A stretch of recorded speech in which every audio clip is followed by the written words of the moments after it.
Bonjour à tous. Aujourd'hui, on plonge dans une situation explosive qui met en lumière les faiblesses cachées de la superpuissance américaine. Imaginez, les États-Unis, sous la présidence de Donald Trump, imposent un embargo naval massif contre le Venezuela en décembre 2025, menaçant d'envoyer une armada inédite en Amérique du Sud. Pourtant, dans le même temps, l'économie américaine a un besoin vital du pétrole vénézuélien pour ne pas sombrer dans une crise majeure. C'est une incohérence flagrante qui révèle un empire en perte de vitesse. Avec plus de 4 décennies d'expérience en économie politique, ayant enseigné dans des universités prestigieuses comme Harvard ou Yale, et analysé des crises mondiales, je vais vous décortiquer ce paradoxe.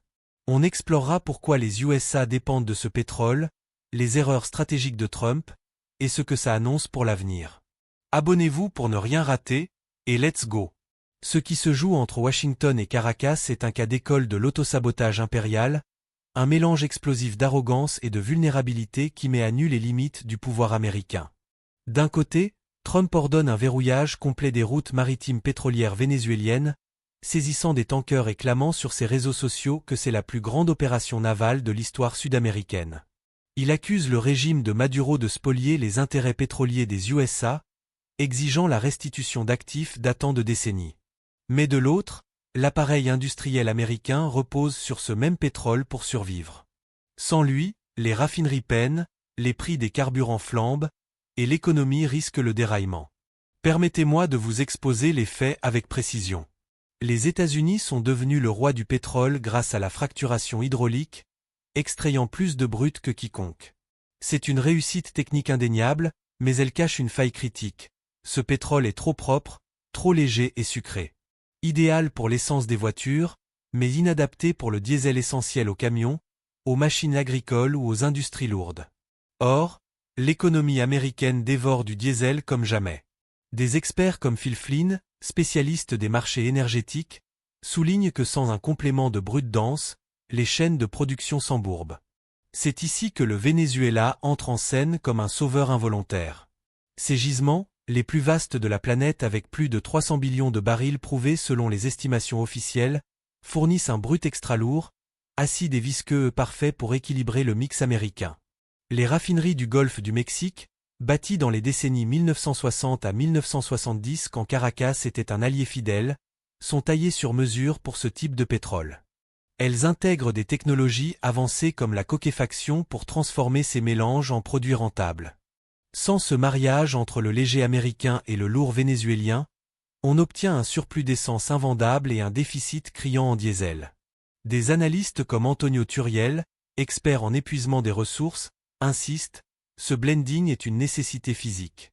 Le fracking donne des molécules courtes, inadaptées aux distillats moyens comme le kérosène ou le fioul lourd. En les fusionnant avec les chaînes longues du Venezuela, on crée un brut hybride optimal.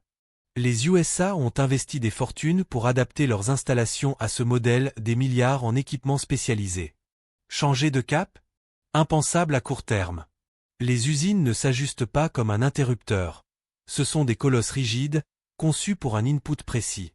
Ajoutez à cela l'atout logistique, le Venezuela est un voisin proche, à peine quelques jours de mer des ports texans ou louisianais. Contrairement aux importations du Golfe Persique, qui prennent un mois et risquent des blocages comme au détroit d'Ormuz, c'est une chaîne d'approvisionnement sûre et économique. Dans un contexte de tension globale, la mer Rouge ou l'Ukraine, avoir les plus grandes réserves mondiales à portée de main est un joyau stratégique. Pourtant, Trump choisit la confrontation, ignorant que ce blocus sape ses propres fondations. C'est comme un conducteur qui sabote son réservoir tout en accélérant. Cette dépendance n'est pas un caprice. Elle est ancrée dans la réalité matérielle d'un système énergétique verrouillé. Et en la niant, les USA s'exposent à un crash évitable, où le manque de diesel freine les transports et gonfle les coûts partout. Compteur approximatif. Plongeons plus profond dans les rouages techniques pour comprendre pourquoi les choix de Trump aggravent une crise qu'il pourrait atténuer. Le pétrole vénézuélien n'est pas interchangeable. Sa composition unique dense, avec une gravité API basse, le rend irremplaçable pour les besoins américains. Les raffineries US, surtout celles de la côte du Golfe, représentent le summum de la sophistication mondiale, mais leur efficacité repose sur des intrants spécifiques. Forcer du brut léger pur dedans? C'est comme nourrir un moteur diesel avec de l'essence. ça tousse, ça surchauffe, et la sortie est déséquilibrée. Trop de produits légers, pas assez de lourd. Des voix expertes, comme celle du Baker Institute, confirment. Pour booster la production vénézuélienne de son million de barils actuel à 4 millions, il faudrait une décennie et des investissements colossaux, autour de 100 milliards de dollars. L'opérateur national PDVSA admet que ces pipelines datent d'un demi-siècle et nécessitent 58 milliards pour une remise à niveau. Sans cela, les puits s'effritent, les fuites prolifèrent, et la sortie stagne. Trump, au lieu de favoriser ces flux via des accords, opte pour l'escalade. En décembre 2025, il impose un embargo total, bloque les tankers, et vante une flotte navale historique sur ses plateformes. Il évoque des droits pétroliers volés remontant aux nationalisations de 1976 et 2007, comme si des tweets pouvaient réécrire l'histoire. Mais cette posture masque une panique. Sans pétrole lourd, les stocks de diesel US fondent. Mondialement, la rareté du diesel s'aggrave, boostée par les sanctions sur la Russie et le Venezuela. Les raffineries américaines pourraient tourner à plein régime avec plus d'imports caracasiennes, baissant les coûts et stabilisant les prix. Francisco Monaldi, spécialiste de l'énergie latine, le dit clairement. Le brut vénézuélien est bon marché et adapté, un booster idéal.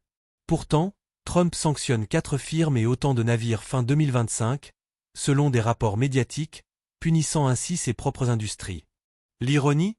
Chevron, seul major occidental autorisé via une licence US, pompe 250 000 barils quotidiens, à peine 10% de la production vénézuélienne.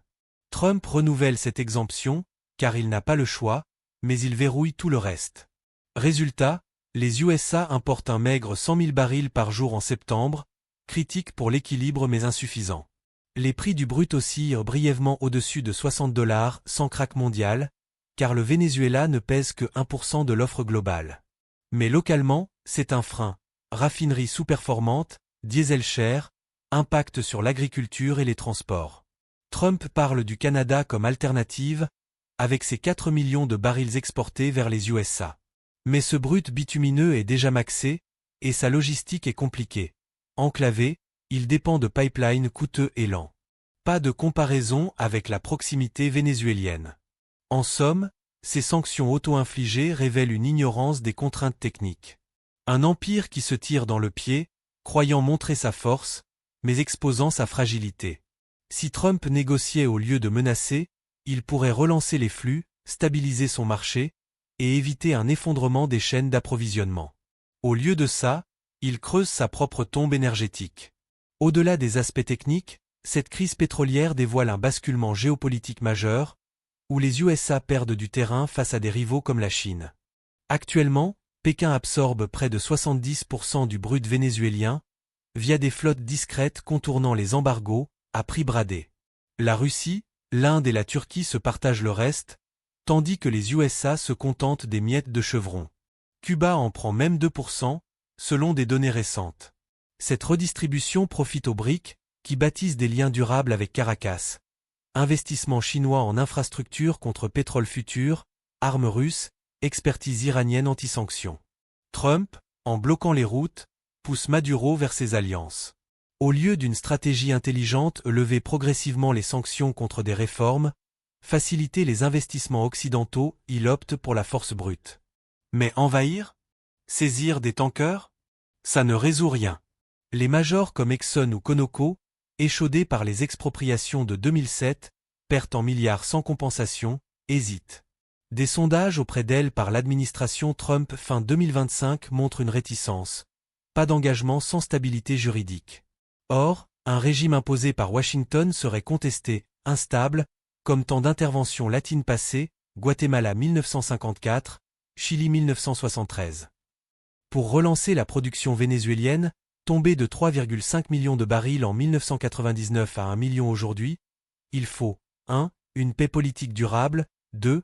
50 à 100 milliards sur 10 ans pour rénover, 3. Du temps pour scaler. Trump n'offre rien de ça. Ces menaces créent du chaos, favorisant les rivaux. Imaginez, un Venezuela boosté pourrait inonder le marché de brut lourd, affaiblir la Russie, dont le pétrole est similaire, offrir à l'Europe une alternative au gaz russe, et miner le financement de la guerre en Ukraine.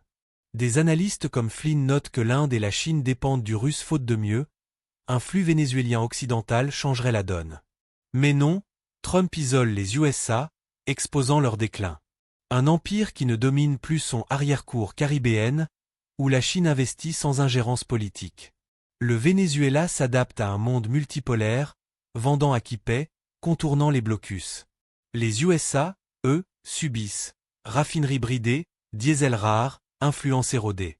C'est le signe d'un leadership déconnecté, priorisant la rhétorique sur la réalité. Trump improvise-t-il sans saisir les enjeux techniques? Ou feint-il la force pour masquer la faiblesse? Quoi qu'il en soit, ce piège accélère le basculement. La Chine consolide, la Russie arme, l'Iran conseille. Les empires tombent quand ils s'autodétruisent ainsi. Vigilance, cette saga n'est que le début d'un réalignement global.